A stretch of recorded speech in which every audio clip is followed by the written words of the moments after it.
Hi everybody, it's Stefan Molyneux from Free Domain Radio. So, as surely as night follows day, following the election of Donald Trump as President of the United States, we see coordinated riots, politically motivated rioting, erupting in various cities across the United States. It's been going on for days now. And here we see the rampant and rank hypocrisy of the left. Remember, it was just a couple of days.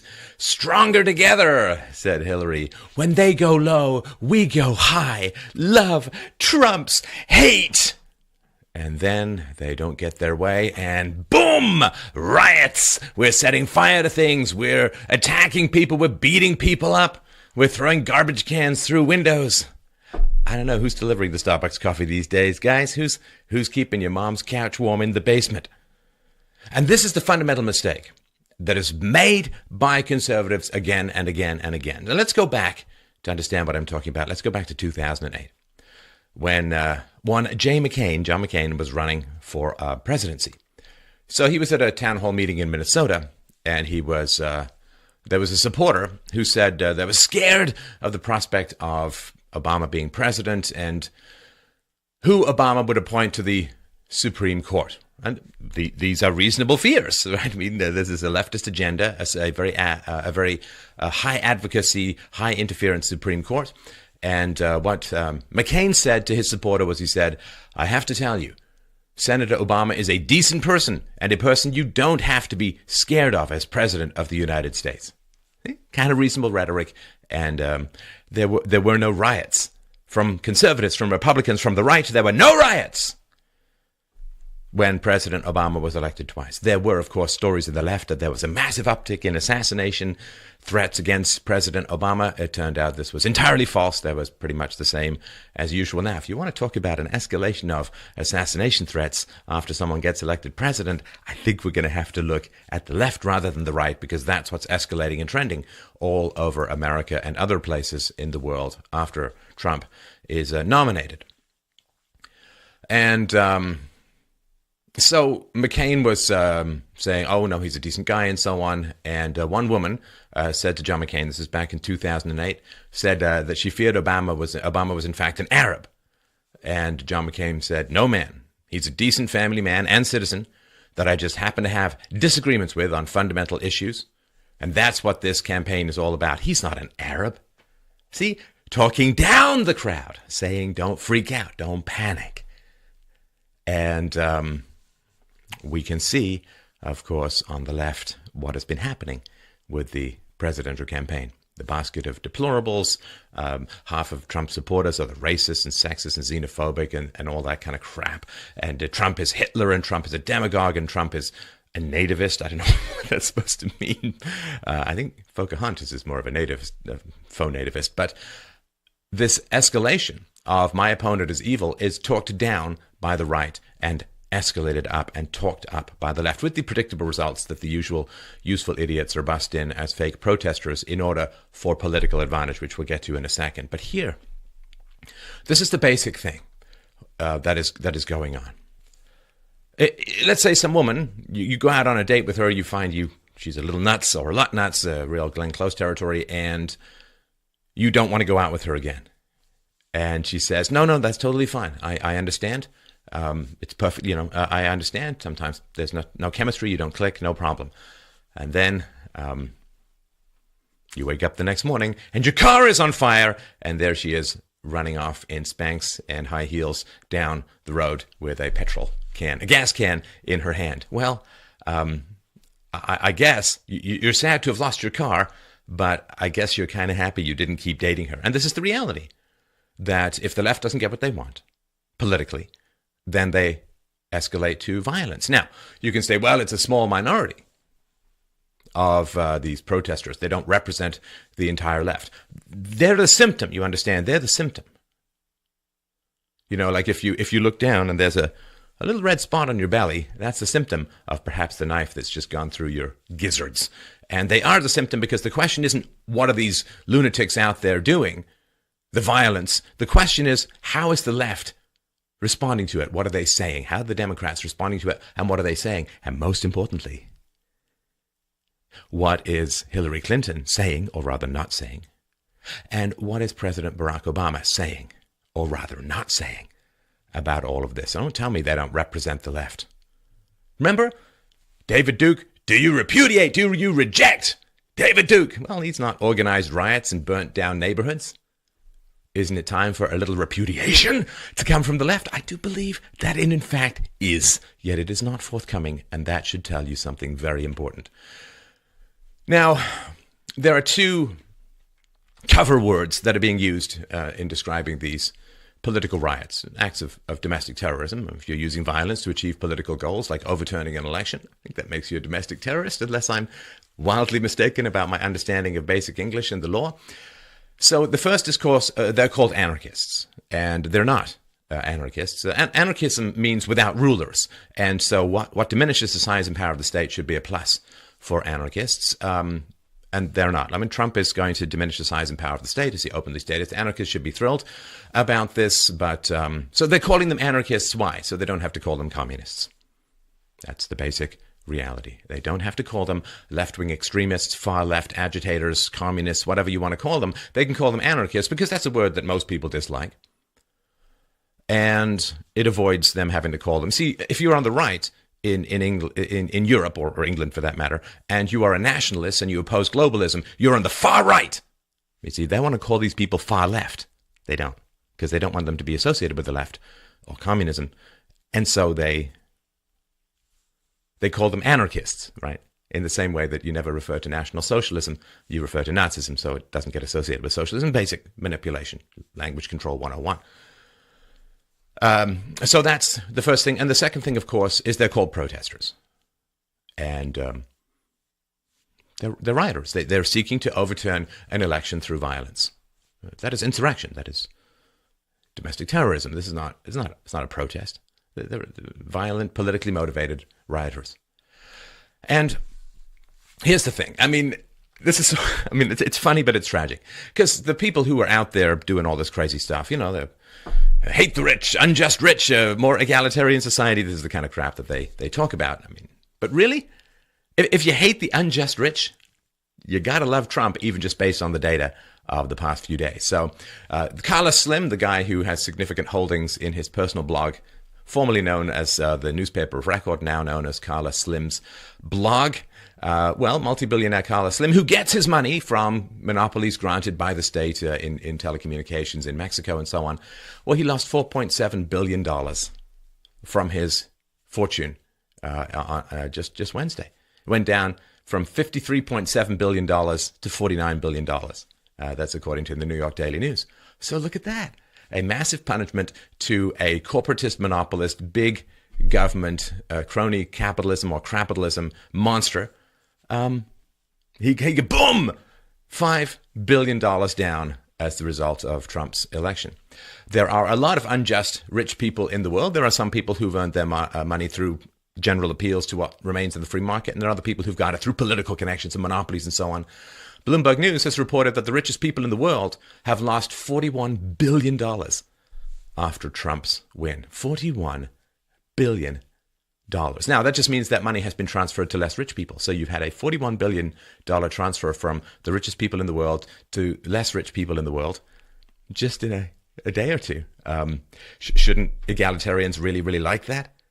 No, they don't. They're rioting and protesting. It would not have happened if Hillary Clinton had gotten into power, because if Hillary Clinton had gotten into power, the rich people who had all donated to her political campaigns would have had their own pet president with which to enact laws favorable to their own economic class and interest, but now they don't. They have someone who is not beholden to rich corporatist, Wall Street, speculative, nasty, financial thumbjiggery special interests, most notably the Federal Reserve. We'll get to that perhaps in another show. So all the egalitarians, all the people who dislike the unjust rich, as I do, as everybody does, should be thrilled at this massive transfer of $41 billion from unjust rich people, and not all of them, but a lot of them, to other people. But no, see, it doesn't matter, because they're interested in destroying the free market. They don't want them. They use the rich as a leverage to rouse your resentments against the free market, but that's the deal. Now, these death threats are extraordinary. On Wednesday night, on CNN, this live coverage, there were live coverage of these. They're not protesters, they're thugs. and rioters. So this woman, identified as Lily, said, people have to die, right? She said, if we don't fight, then who will fight for us? People had to die for your freedom, where we're at today. We can't just do rallies. We have to fight back. There will be casualties on both sides. There will be, because people have to die to make a change in this world. Trump, enough with your racism. Stop splitting families. Don't split my family. I shouldn't laugh because, this is a threat of war, a threat of domestic insurrection and war and terrorism and murder and all of that kind of stuff. But it is, for me, particularly rich to see the family banner, right, being held up by the left. Now, the left has been anti-traditional family since its inception. The modern form of the left, right, not the ancient Platonic form, but the modern form of the left starting in the mid-19th century has been openly and explicitly anti-nuclear family. And now, of course, that the right is in power, oh no, family's so important, don't split up families. Yeah, I remember the left being really concerned about splitting up families when they instituted no-fault divorce, when they encouraged women to leave their patriarchal, pig-ignorant husbands and destroyed the family as a whole. I've noticed that they're really, really pro-family when they tell women that marriage is a form of slavery and they should never get involved with misogynistic patriarchs and they should go their own way, which apparently means relying on men to pay taxes, which supports the government that transfers money from men to women, but that's already been discussed. So yeah, the idea that the left is pro-family is completely ridiculous. Another thing, Lily, I just want to sort of point this out. This may have escaped that rolling hamster wheel of peas you might call the brain. But you see, if you're interested in not having families split up and families separated or people separated from their families, if you kill people, they're not part of the family anymore. They may be part of the family plot, like they may be buried together eventually, but if you kill people, you're kind of splitting up families. Just a point there. I wouldn't expect her to understand it, but it's important to point these things out. Now, who is rioting, right? The spontaneous, organic protests against come on. All these people, if they're Hillary supporters, then Hillary said how terrible, remember how Hillary said how god-awful and terrible it was that Donald Trump might even conceivably not respect a fair democratic election. Fair and left generally don't go in the same sentence, but Hillary said it was going to be absolutely terrible, destabilizing democracy, the entire system. If Donald Trump, when she was winning, you had to respect the outcome of the election, but when she lost, now you don't have to respect the outcome of the election. You understand, it's just never ever get into the rolling kaleidoscopic brain blender of leftist quote integrity. You'll just come out dizzy and having thrown up in your mouth a little bit, which, is a good precursor for spewing leftist propaganda. So who's rioting? Are these spontaneous riots? Well, I'll tell you this, my particular opinion, we'll see if the proof comes out over time. Who knows, maybe there'll be another leak. But after Project Veritas pointed out the Democrat strategy of bird-dogging, of paying mentally ill protesters to start violence at Donald Trump rallies, after Project Veritas has revealed this, to me, all leftist violence should be assumed to be centrally coordinated by DNC operatives, left-wing national organizations, OWS, Revcom, BLM, all that kind of stuff, until proven otherwise. And Gateway Pundit has reported that protesters were bussed into the anti-Trump protests in Austin, Texas. All of these riots, I'm not assuming them at all to be spontaneous or local, that they're centrally coordinated by left-wing groups funded by Soros or whoever it's going to be. This is where I go to first. And until proven otherwise, I think we have good reason for assuming that to begin with. These are not spontaneous protests. These are, in my view, externally funded, centrally organized leftist agitations against a democratic election because it didn't go their way. And this is exactly why Donald Trump got in. The idea that these people think that they're protesting and this is somehow going to change people's minds against the Donald Trump election, this is exactly why people are so relieved. When you're looking at the flaming wreckage of your car and the woman in Spanx running down the street, it's like, woo, dodged a bullet there, didn't I? Perhaps even literally when it comes to this kind of mess. So conspicuously absent from the rhetoric of what's going on are Obama and Hillary Clinton. And why? Why? I mean, this stuff is erupting in Democrat-controlled metropolitan areas, and they're collapsing into rampant terrorist-style political violence. Why are they allowing this to happen? They could clamp down very, very quickly, but more importantly, they could take to the airwaves, right? Hillary Clinton could take to the airwaves and emphatically point out that, we expected our opponents to respect the outcome of the election. Therefore, we can't be hypocritical and not respect the outcome of the election. We'll work within the system politically. We'll make a better run at it next time. Maybe get someone who doesn't have the FBI sniffing around them like a dog in heat. We'll try and do better next time, but we have to do what we demanded of our enemies, or our opponents, which is to respect the blah, blah, blah, right? Why aren't they doing that? Well, nobody knows, but let's just say there are a few theories floating around that might be worth examining. So I did a presentation, The Truth About Saul Alinsky, this amoral, manipulative, power-seeking, god-awful communist mess that goes on, that passes for integrity in the left. So Hillary Clinton was a devotee of Saul Alinsky. We've got the Fresh Prince of Bel-Air, and they're, I think, counting on this violence and promoting this violence, or at least not opposing it, in the hopes of applying pressure to Donald Trump, so that maybe Donald Trump will promise that Obama and Hillary Clinton may escape investigation, which I think in an honest FBI would lead to prosecution. So I think that this is leverage. So first of all, they want to make it bad that Donald Trump got into power, and therefore, look at all these riots. Donald Trump, the people must be angry for a reason. He must be a really bad person because they're really angry for... No, come on. It'd be ridiculous. And so, yeah, I think that this is political leverage. I think that when President Obama met with Donald Trump recently, I think there was a little bit of a feel out as to, okay, what's going to go on with this? You said you were going to appoint a special prosecutor to look into Hillary Clinton and her emails. They already have a bunch of FBI investigations into the Clinton Foundation and Clinton associates and their relatives and so on. And whatever, like the dominoes that fall down, dominoes, black and white, when the dominoes fall down, they're going to eventually land on Obama. He's involved in this stuff. He knew about this stuff, lied to the American public, said he didn't know about the email server, and turns out that he'd been emailing Hillary Clinton using a pseudonym because that can never be tracked. IP. But I think that there are feelers out there saying, okay, well, are you actually going to do the special prosecution thing? Be a nice America, be a shame if something happened to it. You sure you don't want to call off your dogs here? And so, yeah, Obama and Secretary Clinton, they need to speak out today and stop this rioting mob. They need to very openly say. The other thing, too, is that if George Soros is behind any of this, as some people think, and he certainly has been implicated in funding some of these radical left-wing groups in the past, well, what's going to happen to George Soros? If prosecution of anybody starts to go, is it going to lead somewhere that way inclined? So, yeah, people got a lot at stake here. And there's a quote from Machiavelli that's important to remember. Just the forces that are aligned against Donald Trump doing what he said he was going to do. I think he's going to. I really do.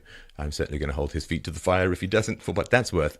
But Machiavelli said, it must be remembered that there is nothing more difficult to plan, more doubtful of success, nor more dangerous to manage than a new system.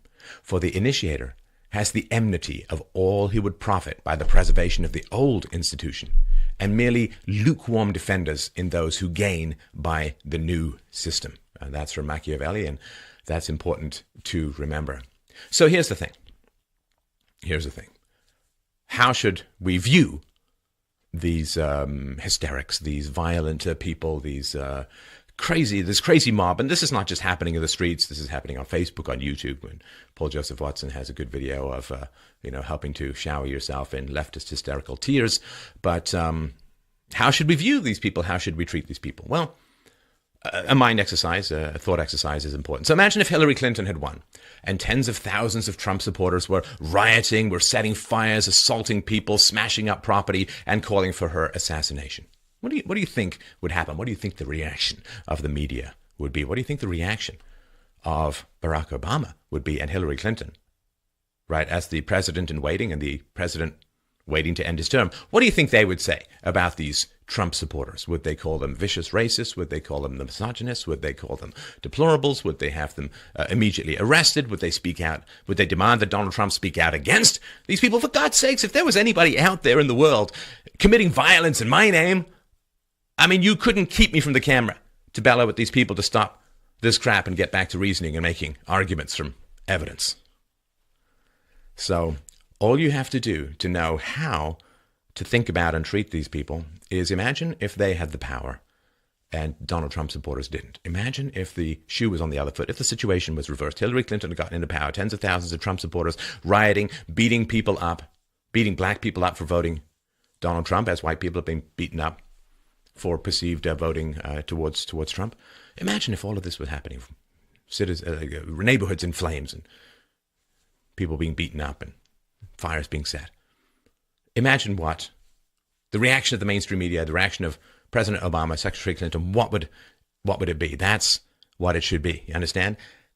There's integrity to your values, which is important when you are in control of the situation. But when you are responding to a situation, here's a rule. I learned this many, many years ago. It has guided my life ever since. It is actually mathematically, in prisoner's dilemma experiments, it is really, really well established. Here's the rule. You ready? This is all you need to know to deal with this kind of stuff in your mind and in your social circle and online.